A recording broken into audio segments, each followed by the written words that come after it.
Assalamualaikum warahmatullahi wabarakatuh. Halo semua, perkenalkan aku Karina Rindita Putri dari program studi hubungan masyarakat. Nah, di video kali ini aku mau ngejelasin salah satu materi dari mata kuliah manajemen isu dan krisis.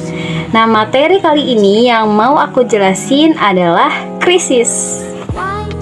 Nah, yang pertama yang mau aku jelasin adalah pengertian krisis.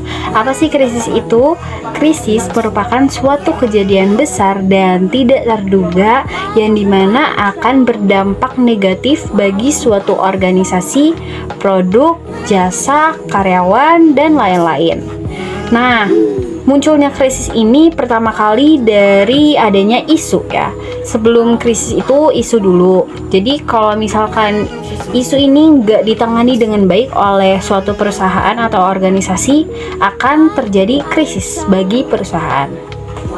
Nah, gimana sih cara kita bisa mengatasi sebuah krisis?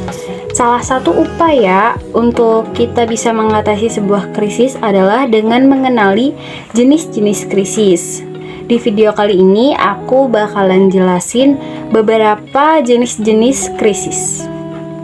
Yang pertama ada operasional krisis. Nah, krisis ini merupakan krisis sehari-hari ya, dimana krisis ini terjadi ketika organisasi atau perusahaan beraktivitas dalam melayani pelanggan. Contohnya, kalau misalkan kita ini datang ke sebuah restoran, tapi restoran ini pelayanannya buruk gitu. Nah, krisis ini bisa diatasi dengan manajemen yang baik. Yang kedua ada sudden krisis. Nah, krisis ini terjadi secara tiba-tiba atau tak terduga. Contohnya kayak bencana alam seperti gunung meletus, gempa bumi, tsunami, dan lain-lain.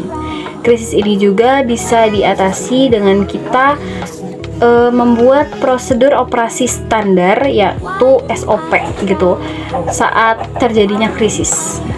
Nah, yang ketiga itu ada potensial krisis, dimana krisis ini diawali dari adanya gejala. Nah, kalau gejalanya ini nggak ditangani dengan baik, akan menjadi gejala yang besar. Selanjutnya yang mau aku bahas adalah siklus krisis. Jadi, siklus krisis itu ada 4. Siklus krisis yang pertama adalah siklus krisis prodromal. Yang kedua, siklus krisis akut. Yang ketiga, siklus krisis kronik. Dan yang terakhir, siklus krisis resolusi. Nah, yang pertama itu adalah siklus krisis prodromal, di mana bisa disebut dengan warning stage, yaitu krisisnya ini masih tanda-tanda. Tapi ada tahapan lainnya, yaitu krisis ini bisa terlihat sangat jelas sekali, atau samar-samar, atau juga sama sekali tidak terlihat. Nah, yang kedua itu siklus krisis akut. Sebenarnya siklus ini tuh bukan awal mula datangnya krisis ya.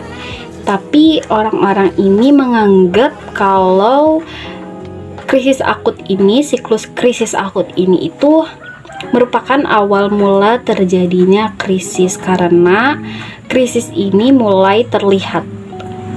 Nah, yang ketiga itu siklus krisis kronis, dimana kita ini kayak udah menangani krisis pada saat krisis akut gitu, tapi di kronis ini krisisnya tuh masih masih ada gitu, masih berasa gitu kan, dampaknya itu masih berasa di perusahaan kita gitu. Jadi bisa disebut juga dengan tahap recovery. Yang terakhir adalah siklus krisis resolusi, di mana siklus krisis ini merupakan tahap penyembuhan setelah terjadinya krisis, dan krisis ini akan membawa kita kepada siklus yang pertama, yaitu siklus prodromal. Nah, jadi bisa disimpulkan jika terjadi krisis ini baiknya lebih cepat ditangani ya, jika tidak akan mengalami krisis yang kronis gitu kan. Terima kasih telah menonton video ini. Mohon maaf jika masih banyak kekurangan dari video yang saya buat. Saya pamit undur diri. Wassalamualaikum warahmatullahi wabarakatuh.